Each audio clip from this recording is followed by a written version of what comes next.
Imagine it's 1984, the height of heavy metal's rise, and a band from Los Angeles makes their mark on a debut album that would shape the genre's future.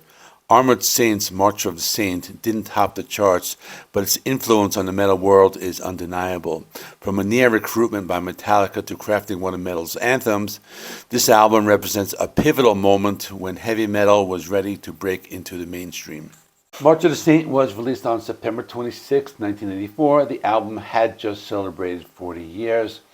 The album did pretty well on the charts. It peaked at number 38 on the Billboard Pop Albums chart, which is not too bad for a debut album in heavy metal at that time. First, let me give you a little history on the band Armored Saint. They were a heavy metal band back in the 80s. I'd actually never heard of them when I was younger. I only knew who John Bush was when he joined Anthrax in 1983. Or 1993. And I don't know if it was because they were not really as popular in the US, but I never really noticed them that much when I was younger and getting them into heavy metal. So this band formed in 1982 in Los Angeles, California. The original lineup included John Bush on vocals, Dave Pritchard on guitar, Phil Sandoval on guitar, Joey Vera on bass, and Gonzo Sandoval on drums. They were all childhood friends. They decided to start a band. The Sandoval brothers actually were friends with John Bush all the way back to childhood. They knew each other from when they were 7 years old. In 1983, Armored Saint released their debut EP, and that features 3 tracks that helped them kind of establish their presence in the heavy metal scene. Then the following year, they released their first full-length album, March of the Saints, through Chrysalis Records.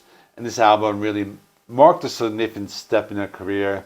It showed their blend of traditional heavy metal with elements of thrash. What's interesting is that this album almost never happened because in the early 80s, John Bush was offered the opportunity to join Metallica. At that time, Metallica was still an emerging band, and James Hetfield really wasn't certain. He wasn't sure if he wanted to continue as a lead vocalist after recording Kill 'Em All. So they approached John Bush to fill that position, but he had declined the offer. Critics generally received March of the Saint pretty well. They liked their blend of traditional heavy metal and melodic elements. And they also noted that the album really captured the energy of the live performances. And they already had somewhat of a fan base because they had songs like Can You Deliver? That was a minor hit on MTV's Headbangers Ball, so they got some more recognition with that song. Songs had catchy hooks and solid songwriting. And those were really the key strengths of this album. So over time, the album has been recognized as a classic in the metal community, and it's often cited as a foundational release that influenced many metal bands in the future. Critics have also described it as a legendary slab of pure molten metal, and that emphasizes in the sound of shaping heavy metal during that era. And the album also established Armored Saint as a contender in the heavy metal scene. Even though they didn't really gain success initially, it laid the groundwork for future releases, and it solidified their reputation as one of the prominent acts of the LA metal scene of the 1980s. Let's talk more about the album. There are 10 tracks, and it is 38 minutes long. So the album opens with March of the Saint. It starts off with this fanfare, if that's what you want to call it. Something like you would expect from a power metal album, but at the same time, it matches the album cover. The song has the main guitar riff. It sounds like they were influenced from bands that were maybe the new wave of British heavy metal, even though they were from Los Angeles. I like the song. I thought it was pretty cool. John Bush shows off some of his higher range vocals, which is something he doesn't really do that often. I think he's more comfortable doing those lower range vocals. And this song also reminded me of early Twisted Sister.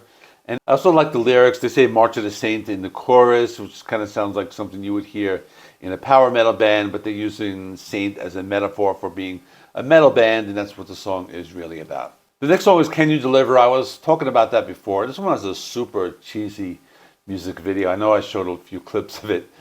It's a pretty cool song. I don't remember it on MTV. I may have seen it on Headbangers Ball once or twice. It's a hard driving song. There's lots of chugging. It's the kind of song you will listen to driving down a highway. It has the energetic rhythm and some classic sounding heavy metal riffs. They do some of that Iron Maiden style galloping in one part of the song, and they actually do that a lot in this album. And it reminded me of a cross between Iron Maiden and Judas Priest. And let me also mention, the bass guitar sounds very good. Their bass player, Joey Vera, has gone on to play in other bands, and I think he is a top-tier bass player in heavy metal. I know the band didn't really like the production on this, but I really think this album sounds pretty good. The next song is called Madhouse. I know Anthrax had a song of the same name, so that's some interesting trivia. You hear that connection. Pretty cool music video as well. But this song by Armored Saint is traditional heavy metal, maybe even a speed metal song. It's very fast and energetic. You can listen to it when doing some type of exercise. It's the type of song to get you pumped up. Let me also say the bass guitar sounds very good in this track, and the guitar solo stands out. Kind of like, almost like a psychedelic type of sound, and I like that. Track number 4 is Take a Turn, and this is the power ballad of the album, pretty much the only one. John Bush sings in a softer style. It's that same heavy metal ballad format, the clean guitars and the softer singing in the verse, and heavier guitars and more powerful vocals in the chorus. This is another song that shows off their traditional heavy metal style, and John Bush lets off some higher pitched screams. The next song is called Seducer. This reminded me of some early Iron Maiden with the heavy chugging rhythm. Also had some Middle Eastern sounds in the lead guitar work. It's an energetic, fist-pumping type of song. There's more of those galloping rhythms, and it was almost heavy enough to be thrash. There's one part of the song that stands out. There's this interlude with these interesting drum patterns and darker and heavier riffs, and I really like this track as well. There's a song, Mutiny Underworld. This was more of a mid-paced song, some melodic lead guitar work and heavy sustained power chords. The bass guitar takes on a more prominent role in this track. There are even parts where you just hear the isolated bass and drums, and the song has a nice mix of heaviness and the melody. Next song is Ghost Hunter. The lyrics sounded something more like a power metal band would write, and the song reminded me of the band Saxon. Had a classic heavy metal sound. This was one of those songs with the big and powerful guitar riffs, and they didn't really need to move at breakneck speed. They kind of move at a nice pace. John Bush delivers a great performance. And this song also has the twin guitar attack of Dave Pritchard and Phil Sandoval, and some cool bass guitar solos during the bridge. There are 3 more songs in the album. The next one is Stricken by Fate. So far I haven't really spoken about the drumming of Gonzo Sandoval that much, and I think he has a really awesome drum intro in the song.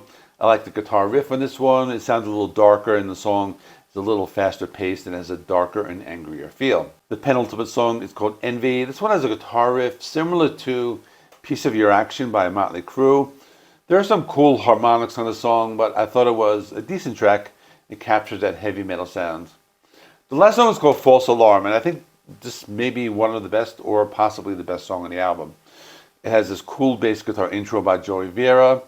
One of the heaviest songs. The main guitar riff is very Maiden-esque, and I really like the song because they play around with the tempos. There's like different changes. They shift gears, almost like a little progressive, and so much melody in the lead guitar playing. So that's probably my favorite song on the album. That's like not one of the singles. After this album, they continued to release albums. The next album was called Delirious Nomad in 1985.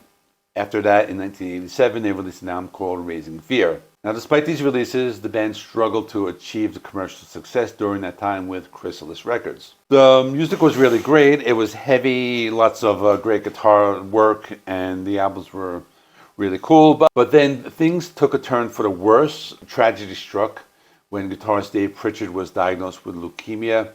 The band decided to continue working on new material despite this setback. But he passed away right after that, and that led to a brief hiatus.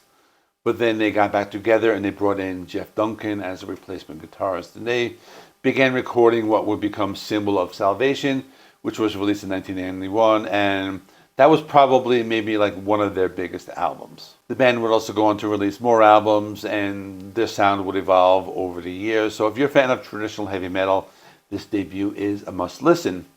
Thanks for watching. If you enjoyed this deep dive into March of the Saint, be sure to like, comment, and subscribe for more content like this. If you want to check out how the band's sound progressed over the years, their most recent album was called Punching the Sky from 2020. I did a review of that. I'm going to stick that one right there. one of my first reviews, so it has kind of like this raw production value. I didn't really know what I was doing back then, but check that one out, and I will see you in the next one.